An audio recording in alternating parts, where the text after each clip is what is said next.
بسم اللہ الرحمن الرحیم۔ اینک والا جن، اے حمید کا مشہور و معروف ناول۔ پہلا باب، نستور اور لاکٹ کی تلاش۔ رات آدھی گزر چکی تھی۔ کوہ کاف میں شاہ جنات کا دربار لگا ہوا تھا۔ کوہ کاف کے سارے جن اور چڑیلیں دربار میں موجود تھیں۔ شاہ جنات ہیرے جواہرات کا تاج پہنے شاہی تخت پر بیٹھا تھا۔ دو جن اس کے پیچھے طلسمی تلواریں لیے ادب سے کھڑے تھے۔ دربار میں سناٹا چھایا ہوا تھا، کسی کو کھانسنے کی بھی اجازت نہیں تھی۔ سارے جن اور چڑیلیں چپ بیٹھے تھیں۔ آج شاہ جنات کے دربار میں کوہ کاف کے خوبصورت نوجوان جن نستور کی زندگی کا اور موت کا فیصلہ ہونے والا تھا۔ اچانک شاہ جنات نے ہاتھ اوپر اٹھایا۔ سب جن اور سب چڑیلیں سہمی ہوئی آنکھوں سے شاہ جنات کی طرف دیکھنے لگیں۔ سب کو معلوم تھا کہ شاہ جنات کی طاقت کا کوئی مقابلہ نہیں کر سکتا، اور اس کی زبان سے نکلا ہوا فیصلہ اٹل ہوتا ہے۔ وہ اپنے فیصلے کو کبھی نہیں بدلتا۔ سب یہی سوچ رہے تھے کہ دیکھیں خوبصورت اور نوجوان جن نستور کی زندگی اور موت کے بارے میں کیا حکم ہوتا ہے۔ شاہ جنات نے گرج کر آواز میں کہا، نستور جن کو دربار میں پیش کیا جائے۔ اسی وقت دو جن دربار میں داخل ہوئے۔ ان کے ساتھ نستور جن بھی تھا۔ نستور جن 19-20 برس کی عمر کا گورا چٹا صحت مند نوجوان جن تھا۔ اس کے بال سنہری تھے۔ اس کے سر میں کانوں کے اوپر 2 سینگ نکلے ہوئے تھے۔ دونوں جن اس کا ہاتھ پکڑ کر چلاتے ہوئے دربار میں لائے تھے، کیونکہ نستور جن کی نظر اتنی کمزور ہو گئی تھی کہ اسے قریب سے بھی بہت کم دکھائی دیتا تھا۔ نستور جن نے دربار میں داخل ہوتے ہی شاہ جنات کو ادب سے سلام کیا اور دونوں ہاتھ باندھ کر کھڑا ہو گیا۔ دربار پر گہرا سناٹا چھایا ہوا تھا۔ نستور کی زندگی اور موت کا فیصلہ ہونے والا تھا۔ ہر کوئی شاہ جنات کے خوفناک چہرے کی طرف دیکھ رہا تھا۔ شاہ جنات نے نستور کی طرف دیکھا اور بلند آواز میں کہا، نستور جن، تمہاری آنکھوں کی نظر کا امتحان لیا گیا تھا، تم اس میں فیل ہو گئے۔ اب یہ بات مکمل طور پر ثابت ہو گئی ہے کہ تمہاری نظر اتنی کمزور ہے کہ تم چڑیلوں اور جنوں کے چہرے بھی نہیں پہچان سکتے۔ کوہ کاف کے قانون کے مطابق ایسے جن کو موت کی سزا دی جاتی ہے۔ دربار میں ڈرا دینے والی خاموشی چھا گئی۔ ہر کوئی یہی سوچ رہا تھا کہ نستور کو موت کی سزا سنا دی جائے گی، اور صبح ہونے سے پہلے پہلے اس کی گردن کاٹ کر لاش کو سانپوں کے غار میں پھینک دیا جائے گا، تاکہ سانپ اس کو کاٹ کاٹ کر کھاتے رہیں۔ نستور بھی خاموش تھا، مگر اس کے دل میں موت کا ذرا بھی ڈر اور خوف نہیں تھا، کیونکہ نستور ایک مسلمان جن تھا، اور مسلمان موت سے نہیں ڈرتا۔ مسلمان صرف خدا سے ڈرتا ہے۔ مسلمان کا ایمان ہے کہ زندگی اور موت صرف اللہ ہی کے ہاتھ میں ہے۔ شاہ جنات کی آواز دربار میں گونجی، نستور جن، ہم تمہیں موت کی سزا دے سکتے ہیں۔ کوہ کاف کے قانون کے مطابق ہمیں یہ حق حاصل ہے، مگر تم ابھی نوجوان لڑکے ہو، ہمیں تمہاری جوانی پر رحم آتا ہے، اس لیے ہم تمہیں موت کی سزا نہیں دیتے، مگر تمہیں کوہ کاف سے ہمیشہ ہمیشہ کے لیے جلا وطن کرتے ہیں۔ ہم تمہیں حکم دیتے ہیں کہ صبح ہونے سے پہلے پہلے موت کی پہاڑی پر سے نیچے انسانوں کی دنیا میں چھلانگ لگا دو۔ ہم تمہیں ایک اور رعایت بھی دیتے ہیں، اگر کوہ کاف کا کوئی جن، کوہ کاف کی کوئی مخلوق تمہارے ساتھ جانے کو تیار ہو تو تم اس کو اپنے ساتھ انسانوں کی دنیا میں لے کر جا سکتے ہو۔ تمہیں کچھ کہنا ہے تو کہو۔ نستور جن نے دل میں خدا کا شکر ادا کیا کہ خدا نے اس کی زندگی بچا لی تھی۔ اس نے شاہ جنات کو کہا، اے شہنشاہ، میری آنکھوں کی نظر سچ مچ بہت کمزور ہو گئی ہے، اور یہاں کے قانون کے مطابق مجھے موت کی سزا ملنی چاہیے تھی۔ آپ نے میری جوانی پر ترس کھا کر میری جان بخشی کر دی، اس کے لیے میں آپ کا شکریہ ادا کرتا ہوں۔ میں صرف یہ پوچھنا چاہتا ہوں کہ کیا اب میں کبھی اپنے وطن کوہ کاف میں دوبارہ داخل نہ ہو سکوں گا؟ نستور جن، تم پر کوہ کاف کی دنیا کے دروازے بند کر دیے گئے ہیں، اب تم کبھی واپس نہ آ سکو گے، ساری زندگی انسانوں کی دنیا میں گزارو گے۔ نستور نے پھر سوال کیا، اے شہنشاہ جنات، کیا میری طاقت بھی مجھ سے واپس لے لی جائے گی؟ شاہ جنات نے کہا، جب تک تمہارا سلیمانی لاکٹ تمہارے پاس ہے، تمہاری طاقت تمہارے پاس رہے گی۔ اگر تم نے لاکٹ گم کر دیا تو تمہاری طاقت ختم ہو جائے گی، پھر تم میں اور ایک عام انسان میں کوئی فرق نہیں رہے گا۔ یہ سلیمانی لاکٹ تمہارے پاس ہماری امانت بن کر رہے گا۔ تمہیں اس کی حفاظت کرنی ہوگی۔ جانے سے پہلے ایک بات غور سے سن لو، ہم جن خدا کی مخلوق ہیں، ہم مسلمان جن ہیں، ہم دنیا میں رہنے والے انسانوں کے دوست ہیں۔ تمہیں بھی انسانوں کی دنیا میں جا کر انسانوں کی مدد کرنی ہوگی، دکھی اور ضرورت مند انسانوں کے کام آنا ہوگا۔ اگر تم نے دنیا میں جا کر انسانوں کو تنگ کیا تو ہم تمہاری ساری طاقت تم سے چھین لیں گے۔ نستور جن نے بڑے ادب سے کہا، اے شہنشاہ جنات، میں وعدہ کرتا ہوں کہ انسانوں کی دنیا میں جا کر دکھی لوگوں کے کام آؤں گا، کبھی کسی کو تنگ نہیں کروں گا۔ جن کو میری مدد کی ضرورت ہوگی ان کی مدد کروں گا اور اپنے سلیمانی لاکٹ کی حفاظت کروں گا۔ شاہ جنات نے کہا، اب جاؤ، سورج نکلنے سے پہلے پہلے موت کی پہاڑی سے انسانوں کی دنیا میں چھلانگ لگانے کی تیاری کرو۔ دربار برخاست کیا جاتا ہے۔ دربار برخاست ہو گیا۔ سارے جن نستور جن کو اس کی جان بخشی پر مبارکبادیں دینے لگے، مگر نستور کا دل اپنا پیارا وطن کوہ کاف چھوڑنے سے پر بڑا اداس تھا۔ اس کو یہ بھی خیال آتا تھا کہ وہ انسانوں کی دنیا میں کبھی بھی نہیں گیا، نہ جانے دنیا میں رہنے والے لوگ کیسے ہوں گے، وہ اس کے ساتھ کس قسم کا سلوک کریں گے۔ نستور کے پاس بہت تھوڑا وقت تھا۔ کچھ دیر بعد صبح ہونے والی تھی اور اسے صبح ہونے سے پہلے پہلے موت کی پہاڑی سے نیچے انسانوں کی دنیا میں چھلانگ لگا دینی تھی، اور پھر کبھی واپس اپنی کوہ کاف کی دنیا میں واپس نہیں آنا تھا۔ نستور جن شاہ جنات کے دربار سے نکل کر سیدھا اپنے دوست یاماک کی طرف روانہ ہو گیا۔ نستور جن کے ماں باپ بچپن ہی میں فوت ہو گئے تھے۔ اس کا کوہ کاف میں کوئی رشتہ دار یا بہن بھائی نہیں تھا، وہ کوہ کاف میں اکیلا ہی رہتا تھا۔ اس کی ڈیوٹی شاہ جنات کے دربار میں صفائی وغیرہ کروانے کی لگی ہوئی تھی۔ پھر خدا جانے کہ کیا ہوا کہ نستور جن کی نظر کمزور ہو گئی۔ پہلے اس نے جب کوئی پرواہ نہ کی، لیکن جب نظر زیادہ کمزور ہو گئی اور دور نزدیک کی چیزیں بھی دھندلی نظر آنے لگیں تو وہ بڑا گھبرایا، کیونکہ کوہ کاف میں اگر کسی جن یا چڑیل کی نگاہ کمزور ہو جاتی تھی تو اسے موت کی سزا دے دی جاتی تھی۔ نستور جن نے کسی پر ظاہر نہ ہونے دیا کہ اس کی نگاہ کمزور ہو گئی ہے، مگر یہ بات زیادہ دیر تک چھپ نہیں سکتی تھی۔ ایک روز وہ دربار میں چلتے چلتے دوسرے جن سے ٹکرا گیا، تب سب کو پتہ چل گیا کہ نستور کی نظر کمزور ہو گئی ہے۔ یہ بات شاہ جنات تک پہنچی تو اس نے نستور کو دربار میں بلا کر اس کی نظر کا امتحان لیا۔ نستور کو حکم دیا گیا کہ وہ سامنے بیٹھے ہوئے جنوں اور چڑیلوں میں سے ایک جن کا ہاتھ پکڑ کر شاہی تخت تک لائے۔ نستور کی نگاہ اتنی دھندلی ہو گئی تھی کہ وہ جن اور چڑیل میں فرق نہیں کر سکتا تھا، چنانچہ وہ جن کی بجائے ایک چڑیل کو پکڑ کر لے آیا اور کہنے لگا، شہنشاہ جنات، جن حاضر ہے۔ سارے دربار میں اس کا مذاق اڑایا گیا۔ سب نے کہا کہ نستور جن کو اب کچھ نظر نہیں آتا۔ شہنشاہ جنات نے یہ دیکھ کر کہ نستور تقریباً نابینا ہو چکا ہے، اسے دربار میں طلب کیا اور اسے موت کی سزا سنانے کی بجائے اس کی نوجوانی پر ترس کھا کر اسے کوہ کاف سے جلاوطن کر دیا۔ نستور جن کا کوہ کاف میں صرف ایک ہی دوست تھا، جس کا نام یاماک جن تھا۔ یاماک جن اصل میں کوہ کاف کا بڑا زہریلا پھنیر سانپ تھا، مگر جن کی شکل میں رہتا تھا۔ نستور سیدھا اپنے دوست یاماک یعنی سانپ جن کے غار میں پہنچا۔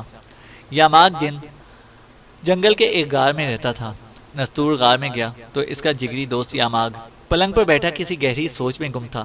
اپنے دوست نستور کو دیکھ کر وہ پلنگ پر سے اٹھ کر نستور کے گلے ملا اور بولا، دوست نستور، مجھے جلدی بتاؤ شاہ جنات نے کیا فیصلہ سنایا ہے؟ نستور جن نے کہا، پیارے دوست، خدا نے میری جان بچا لی ہے۔ شاہ جنات نے مجھے موت کی سزا تو نہیں دی، مگر کوہ کاف سے جلاوطن کر دیا ہے۔ یاماک بولا، زندگی موت تو اللہ کے اختیار میں ہے، خدا کا شکر ہے کہ تمہاری جان بچ گئی، مگر تمہاری جلاوطن ہونے سے بھی مجھے دکھ ہوا ہے۔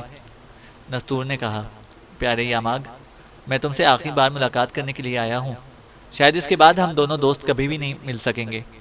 یاماک جن نے نستور جن کا ہاتھ اپنے ہاتھ میں لیا اور کہنے لگا، نستور، تم میرے ایک ہی دوست ہو، تم کوہ کاف سے چلے گئے تو میں اکیلا یہاں رہ جاؤں گا، میں بھی تمہارے ساتھ انسانوں کی دنیا میں چلا جاؤں گا۔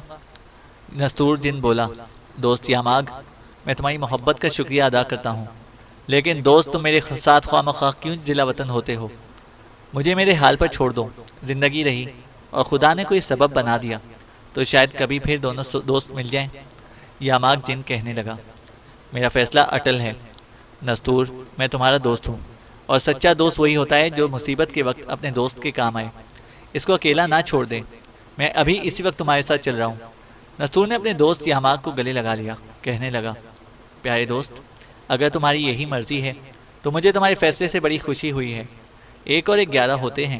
جلاوطنی میں تم میرے ساتھ رہو گے تو مجھے بڑا حوصلہ ہوگا۔ آؤ اب چلتے ہیں، دن نکلنے والا ہے، ہمیں سورج کی روشنی پھیلنے سے پہلے پہلے موت کی پہاڑی سے نیچے انسانوں کی دنیا میں کود جانا ہوگا۔ چلو، یاماگ بولا، اور یاماگ نے جو اصل میں ایک سانپ جن تھا، نستور کا ہاتھ اپنے ہاتھ میں لے لیا اور دونوں دوست غار کی پہاڑی سے نکل کر موت کی پہاڑی کی طرف چل پڑے۔ ابھی سورج نہیں نکلا تھا، رات کے پچھلے پہر کا ہلکا ہلکا اندھیرا چھایا ہوا تھا۔ موت کی پہاڑی پر کتنے ہی جن اور چڑیلیں جمع تھیں۔ یہ سارے لوگ نستور کے چھلانگ لگانے کا منظر دیکھنے کے لیے وہاں آ گئے تھے۔ جب انہیں پتہ چلا کہ یاماگ جن بھی نستور کے ساتھ انسانوں کی دنیا میں جا رہا ہے تو سب نے یاماگ جن کی تعریف کی اور کہا، دوست ہو تو ایسا ہو، دوست وہی ہے جو مصیبت میں دوست کے کام آئے۔ شاہ جنات کا وزیر بھی وہاں موجود تھا۔ اس نے نستور اور یاماگ جن کو حکم دیا، تمہارا وقت پورا ہو گیا ہے، شاہ جنات کے حکم کے مطابق پہاڑی پر سے چھلانگ لگا دو۔ نستور جن اور یاماگ جن دونوں دوست ہاتھ میں ہاتھ ڈالے موت کی پہاڑی کی چوٹی پر کھڑے تھے۔ ان کے نیچے بادل چھائے ہوئے تھے۔ شاہ جنات کے وزیر نے بلند آواز میں کہا، کود جاؤ۔ اس کے ساتھ ہی نستور جن اور یاماگ جن نے پہاڑی پر سے بادلوں میں چھلانگ لگا دی۔ وہ فضا میں تیرتے ہوئے بادلوں میں داخل ہو گئے۔ انہوں نے ایک دوسرے کا ہاتھ مضبوطی سے پکڑ رکھا تھا۔ وہ بادلوں میں نیچے ہی نیچے اترتے چلے جا رہے تھے۔ بادل بڑے گہرے تھے۔ نستور جن کی نظر تو اتنی کمزور تھی کہ اسے بادل سفید دھند کی طرح نظر آ رہے تھے، مگر اس کے دوست یاماگ جن کو بھی اتنے گہرے بادلوں میں کچھ دکھائی نہ دے رہا تھا۔ دونوں دوست ہاتھ میں ہاتھ ڈالے بڑے مزے سے باہیں پھیلائے بادلوں میں نیچے کی طرف اڑتے جا رہے تھے۔ نستور نے پوچھا، یاماگ کیا ابھی بادل ختم نہیں ہوئے؟ یاماگ جن بولا، نہیں دوست، ابھی بادل بڑے گہرے ہیں، جب ہم انسانوں کی دنیا کی فضا میں پہنچیں گے تو یہ بادل بڑے ہلکے ہو جائیں گے۔ نستور نے کہا، کچھ پتہ نہیں یار کہ ہم انسانوں کی دنیا میں کہاں جا کر اتریں گے، وہ کون سا شہر ہوگا، کون سا ملک ہوگا، کیسے لوگ ہوں گے۔ یاماگ جن کہنے لگا، جو ہوگا دیکھا جائے گا، آخر ہم جن ہیں، کوئی انسان نہیں ہیں، ہمیں کوئی شخص نقصان نہیں پہنچا سکے گا۔ دونوں دوست جن اتنی تیزی سے رفتاری کے ساتھ ہماری دنیا کی طرف آ رہے تھے کہ جیٹ، ہوائی جہاز، بلکہ کوئی راکٹ بھی ان کا مقابلہ نہیں کر سکتا تھا۔ پھر ایسا ہوا کہ بادل ایک دم سے گہرے سیاہ آنا شروع ہو گئے۔ سانپ جن یاماگ نے کہا، نستور، بادل کالے ہو گئے ہیں، یہ بات اس کی نشانی ہے کہ انسانوں کی دنیا قریب آ رہی ہے۔ نستور نے جواب دیا، اچھی بات ہے، ہمارا ہوائی سفر ختم ہو رہا ہے، میرا ہاتھ نہ چھوڑنا، کہیں ایسا نہ ہو کہ میں اکیلا دنیا میں چلا جاؤں، مجھے تو اچھی طرح سے دکھائی بھی نہیں دیتا۔ سانپ جن یاماگ نے کہا، فکر نہ کرو دوست، میں نے تمہارا ہاتھ چھوڑنے کے لیے نہیں پکڑا، دوستی کی ہے تو اب اسے ساری عمر نبھاؤں گا۔ یاماگ زندہ باد، نستور نے مسکرا کر کہا۔ جو انسانوں کی یعنی ہماری اور آپ کی دنیا قریب آ رہی تھی، بادلوں میں بجلیاں سی چمکنے لگی تھیں، بادل گرجنے لگے تھے۔ ایک بار بجلی کڑک کر نستور جن پر گری، ایک بار سانپ جن یاماگ پر بھی گری، مگر دونوں چونکے جن تھے، ان کی طاقت بہت زیادہ تھی، اللہ نے انہیں بہت زیادہ طاقت دے رکھی تھی، اس لیے ان پر بجلی کا کوئی اثر نہ ہوا۔ سانپ جن یاماگ نے کہا، معلوم ہوتا ہے کہ انسانوں کی دنیا میں بارش ہو رہی ہے۔ نستور جن نے پوچھا، یاماگ کیا دنیا میں بھی ہماری کوہ کاف کی طرح بارش ہوتی ہے؟ یاماگ بولا، سنا ہے کہ انسانوں کی دنیا میں بھی ہمارے کوہ کاف کی طرح ہی بارشیں ہوتی ہیں، دھوپ نکلتی ہے، برف بھی گرتی ہے، بالکل ہمارے کوہ کاف کی طرح کے موسم ہیں۔ نستور خوش ہو کر کہنے لگا، یار تب تو بڑی اچھی بات ہے، وہاں کے لوگ یعنی انسان کیسے ہیں؟ یاماگ نے کہا، سنا ہے کہ وہ لوگ جن بھوتوں سے بڑا ڈرتے ہیں، کوئی انسان اوٹ پٹانگ باتیں کرنے لگے تو کہتے ہیں کہ اس کو جن چمٹ گیا ہے، حالانکہ ہم جن تو کبھی کسی کو نہیں چمٹتے۔ نستور بولا، اس کا مطلب یہ ہوا کہ دنیا میں رہنے والے انسان بڑے وہمی ہیں، ان کا عقیدہ بڑا کمزور ہے، ورنہ وہ جن بھوتوں سے کبھی نہ ڈریں۔ یاماگ بولا، نستور بھائی، سارے انسان ایک جیسے نہیں ہیں، میں نے اپنے ایک بزرگ صاحب سے سنا ہوا ہے کہ انسانوں میں جو مسلمان ہیں وہ سوائے خدا کے اور کسی سے نہیں ڈرتے۔ نستور جن جواب میں بولا، یہ تو بڑی اچھی بات ہے، ہم بھی مسلمان جن ہیں، خدا کرے کہ دنیا میں ہم کسی ایسے ملک میں جا گریں جہاں مسلمان لوگ رہتے ہوں۔ یاماگ نے نیچے دیکھتے ہوئے کہا، خدا نے چاہا تو ایسا ہی ہوگا، مجھے نیچے زمین نظر آ رہی ہے، تمہاری نگاہ کمزور ہے، تم نہیں دیکھ سکتے، مگر میں نیچے چھوٹے چھوٹے پہاڑ اور باریک لکیروں کی طرح دریا، ندی، نالے دیکھ رہا ہوں۔ نستور بولا، یار انسانوں کی دنیا میں جا کر میری آنکھوں کا علاج نہیں ہو سکتا؟ یاماگ نے جواب دیا، ایک بار میرے نانا جن بتا رہے تھے کہ انسانوں کی دنیا میں ہر بیماری کا علاج موجود ہے۔ میرا خیال ہے کہ پھر تمہاری آنکھوں کا علاج بھی ضرور موجود ہوگا۔ نستور خاموش رہا۔ نستور کی آنکھوں کے سامنے اب بادلوں کی دھند نہیں رہی تھی، بلکہ اسے روشنی سی نظر آنے لگی تھی۔ اس نے یاماگ سے پوچھا، کیا بادل چھٹ گئے ہیں یاماگ؟ یاماگ نے کہا، ہاں نستور بھائی، بادل چھٹ گئے ہیں، سورج نکل آیا ہے۔ نیچے مجھے کسی شہر کی اونچی اونچی عمارتیں اور سڑکوں پر دوڑتی ہوئی گاڑیاں نظر آنے لگی ہیں۔ نستور نے اڑتے اڑتے گردن جھکا کر نیچے دیکھنے کی کوشش کی۔ اسے دھوپ میں کہیں کہیں سفید دھبے سے چمکتے نظر آ رہے تھے۔ وہ بولا، خدا کرے ہم کسی اچھی جگہ پر جا کر اتریں۔ کچھ نہیں کہا جا سکتا کہ ہم کہاں اتریں گے، لیکن جو ہوگا دیکھا جائے گا، یاماگ بولا۔ یاماگ اتنا کہہ کر نستور کے بازو کو پکڑ کر ایک طرف کو زمین کی طرف فضا میں غوطہ لگا گیا۔ دونوں دوست بالکل ہوائی جہاز کی طرح فضا میں تیرتے ہوئے نیچے لینڈ کر رہے تھے۔ اس وقت ان کے نیچے ایک چھوٹا سا دریا تھا، جس کے پل پر سے ریل گاڑی گزر رہی تھی۔ یاماگ نے ریل گاڑی کو دیکھ کر کہا، کوئی گاڑی دریا کے پل پر سے گزر رہی ہے؟ نستور بولا، کاش میں یہ نظارہ دیکھ سکتا، مجھے دنیا میں چلنے والی ریل گاڑیاں دیکھنے کا بڑا شوق ہے۔ جن مخلوق ہونے کی وجہ سے دونوں دوستوں کو اتنا ضرور معلوم ہو گیا ہوا تھا کہ انسان نے اپنی دنیا میں بڑی ترقی کر لی ہے اور وہ ہوائی جہازوں اور ریل گاڑیوں میں سفر کرتا ہے، اچانک سامنے سے ایک ہوائی جہاز آ گیا۔ نستور کو ہوائی جہاز نظر نہیں آیا تھا۔ یاماگ نے ہوائی جہاز کو دیکھ کر کہا، نستور ایک ہوائی جہاز ہوا میں اڑا ہے۔ نستور بولا، اچھا، کاش میں ہوائی جہاز کو اچھی طرح دیکھ سکتا، میں نے ہوائی جہاز کے بارے میں کافی سن رکھا ہے۔ ہوائی جہاز PIA کا تھا۔ وہ سیدھا یاماگ اور نستور جن کی طرف آ رہا تھا۔ یاماگ بالکل نہ گھبرایا۔ ہوائی جہاز بہت بڑا تھا۔ وہ گرجتا ہوا یاماگ جن اور نستور جن کے درمیان سے گزر گیا، بلکہ وہ دونوں جن دوست ہوائی جہاز کے اندر سے گزر گئے۔ نستور نے جلدی سے کہا، یہ شور اور روشنی ہوائی جہاز کی تھی نا؟ ہاں، ہوائی جہاز ہمارے اندر سے گزر کر گیا ہے۔ نستور نے ہنس کر کہا، ہم جن ہیں، دنیا والے ہمیں نہیں دیکھ سکتے، ورنہ جہاز میں بیٹھے ہوئے لوگ جہاز کو ہمارے اندر سے گزرتے دیکھ کر غش کھا جاتے۔ دونوں دوست جن دریا کے پار پل کی دوسری جانب ایک جگہ گھنے درختوں میں اتر گئے۔ اس وقت صبح ہو چکی تھی اور لوگ سیر کر رہے تھے۔ کچھ لڑکے جاگنگ کر رہے تھے۔ نستور کا ہاتھ پکڑے یاماگ درخت کے نیچے ایک جگہ پر بیٹھ گیا۔ ہم انسانوں کی دنیا میں آگے ہیں نستور۔ نستور سانس اندر کو کھینچ کر بولا، یاماگ یہاں کی ہوا بڑی خوشگوار ہے۔ یاماگ نے کہا، ہاں، اور موسم بھی بڑا خوشگوار ہے۔ ویسے تو ہم جن لوگوں کو نہ گرمی ستاتی ہے اور نہ سردی زیادہ لگتی ہے، مگر یہ خوشگوار موسم تو بڑا ہی اچھا لگتا ہے۔ نستور کو کسی کے دوڑنے کی آواز آئی۔ اس نے یاماگ سے پوچھا، یہ کون دوڑ رہا ہے یاماگ؟ یاماگ بولا، ایک آدمی دوڑ لگا رہا ہے، یہاں کے لوگ صبح کو بڑی ورزشیں کرتے ہیں۔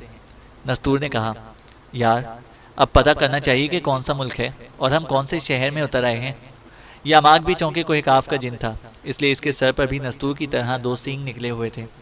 اس نے نستور سے کہا، بھائی نستور، ہمیں اب چونکہ انسانوں کی دنیا میں رہنا ہے تو انسانوں کا حلیہ بنا کر رہنا چاہیے۔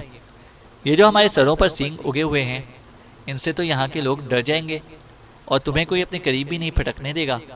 ہمیں یہ سینگ غائب کر دینے چاہیے۔ نستور بھی بولا، ہاں یہ ٹھیک کہا تم نے، میں بھی اپنے سر کا سینگ غائب کر دیتا ہوں، تم بھی اپنے سر کا سینگ غائب کر دو۔ یہ کہہ کر نستور نے ہاتھ اوپر کیا، زور سے چٹکی بجائی اور اس کے سر کے دونوں سینگ غائب ہو گئے۔ یاماگ بولا، اب میں اپنے سینگ غائب کر لیتا ہوں۔ یاماگ چونکہ سانپ جن تھا، اس لیے اس نے اپنا منہ فضا کی طرف اٹھا کر منہ سے سانپ کی سیٹی کی آواز سی نکالی اور اس کے سینگ بھی غائب ہو گئے۔ شکلیں دونوں کی پہلے ہی انسانوں جیسی تھیں۔ چونکہ وہ کوہ کاف کے مسلمان جن تھے اور نیکی کے جن تھے، اس لیے ان کی شکلیں پرستان کے جن بھوتوں والی نہیں تھیں، بلکہ عام انسانوں جیسی تھیں۔ یاماگ کے ماتھے پر چھوٹا سا گول نشان ضرور تھا، جس کا رنگ نسواری تھا۔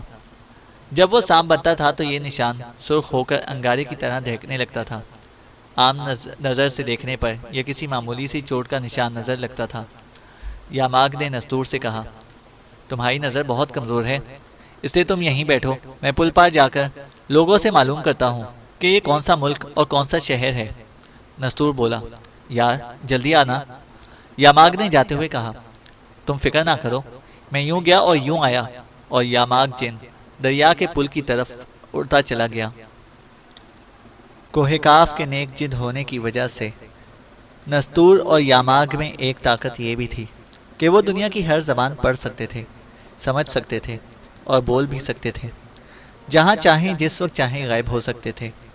وہ اپنی مرضی سے پلاؤ زردے کی پوری دیگ کھا سکتے تھے، تالاب کا سارا پانی پی کر تالاب کو خشک کر سکتے تھے، مگر جب نہ کھانا چاہیں تو ساری عمر کھائے پیے بغیر بھی رہ سکتے تھے۔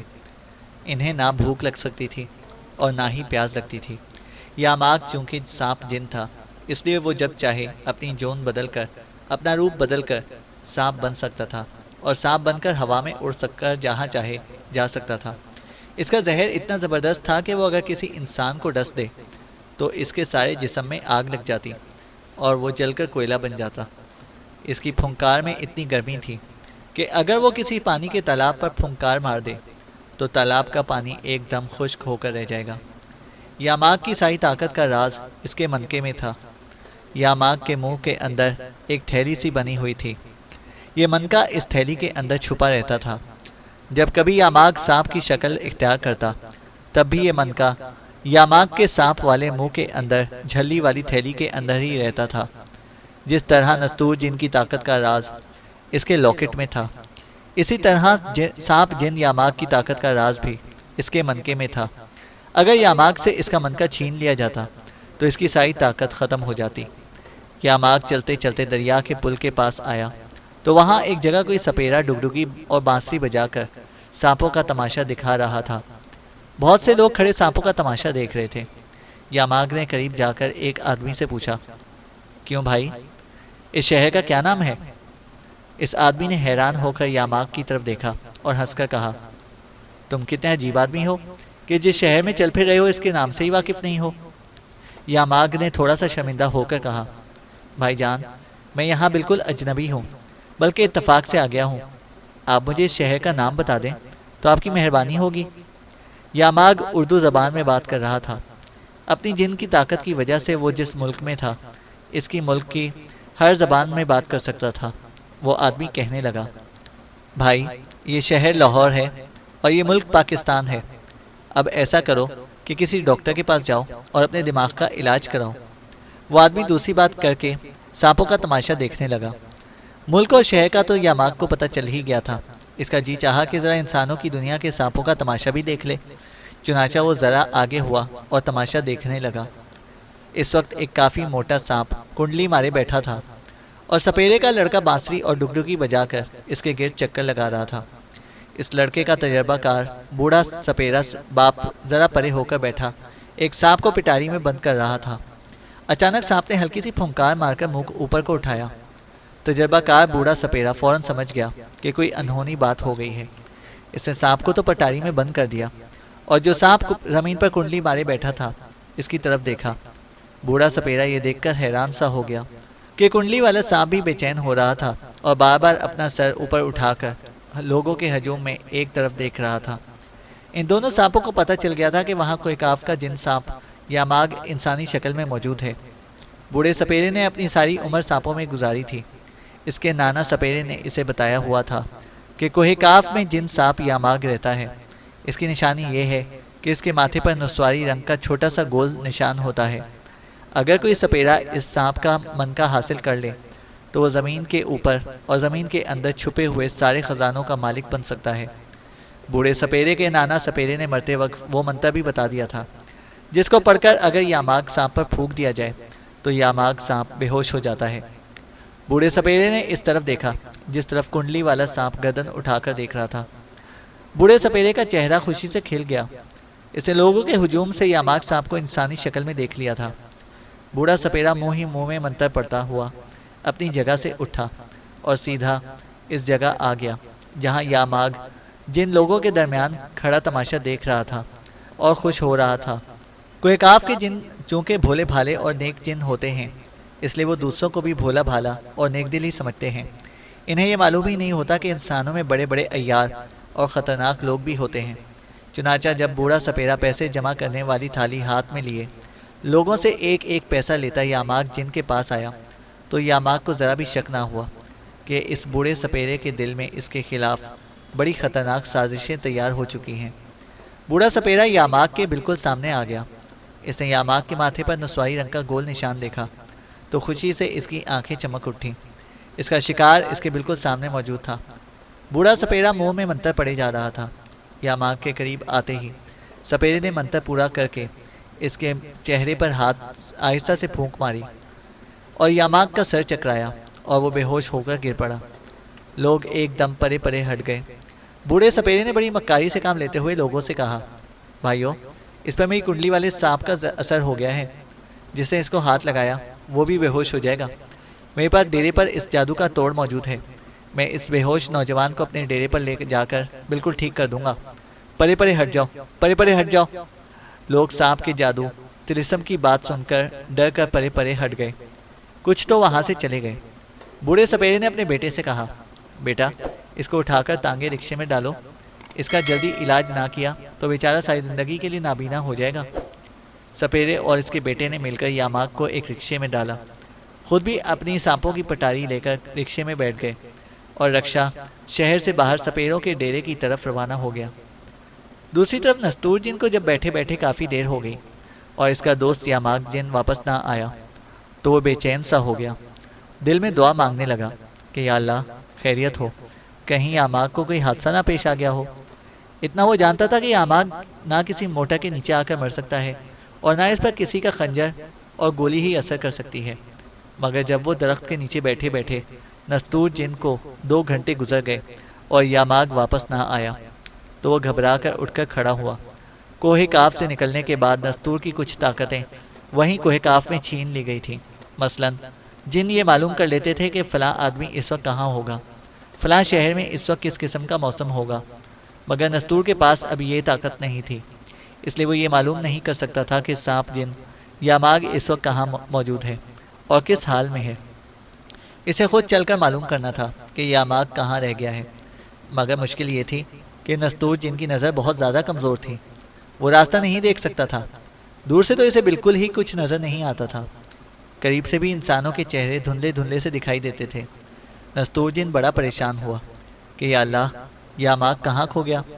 اسے کسی کے قدموں کی آواز سنائی دی۔ وہ اٹھ کر کھڑا ہو گیا۔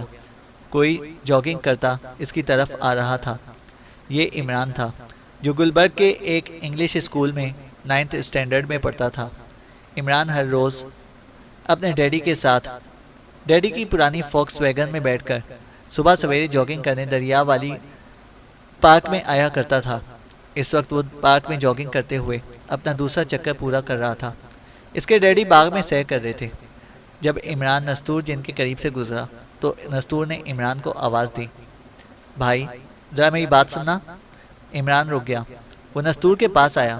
اس نے دیکھا کہ ایک خوش شکل سنہری بالوں والا اونچا لمبا لڑکا پتلون کے اوپر برساتی پہنے اس طرح کھڑا دیکھ رہا ہے جیسے کسی شے کو دیکھنے کی کوشش کر رہا ہو۔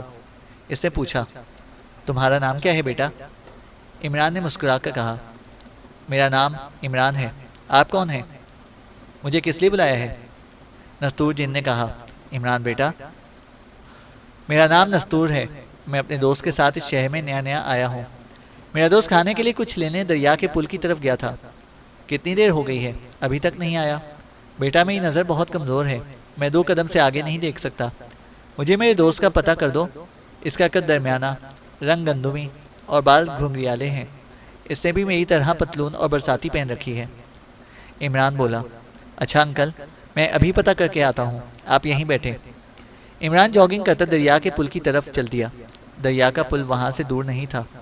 پل پر جا کر عمران نے ادھر ادھر بہت دیکھا، مگر وہاں اسے اس حلیے کا کوئی آدمی نظر نہ آیا جو حلیہ نستور جن نے اسے بتایا تھا۔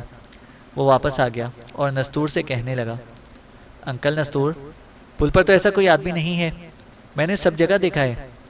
نستور کا دل بوجھل سا ہو گیا، غمگین سا ہو کر بولا، اچھا بیٹا، خدا تمہارا بھلا کرے، میں یہیں بیٹھ کر اپنے دوست کا انتظار کرتا ہوں، تمہارا شکریہ۔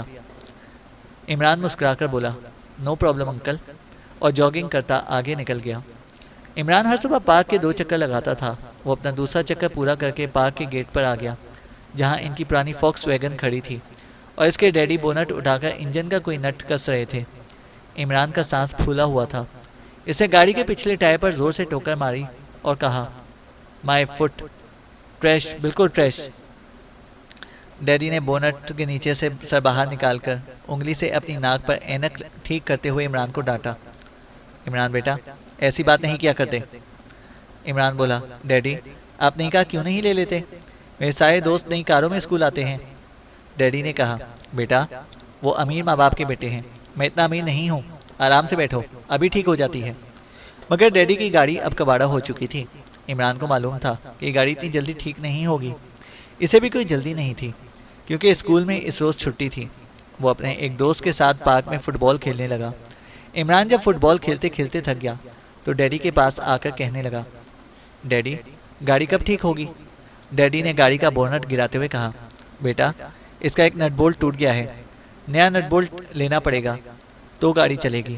ابھی ہم اسے چوکی دار کے پاس یہیں چھوڑ کر چلے جاتے ہیں، میں نیا نٹ بولٹ لا کر اسے لگا دوں گا تو گاڑی لے جاؤں گا۔ چینل کو سبسکرائب کریں اور بیل آئیکن کو پریس کریں تاکہ ہماری ہر اپڈیٹ آپ کو بر وقت مل سکے۔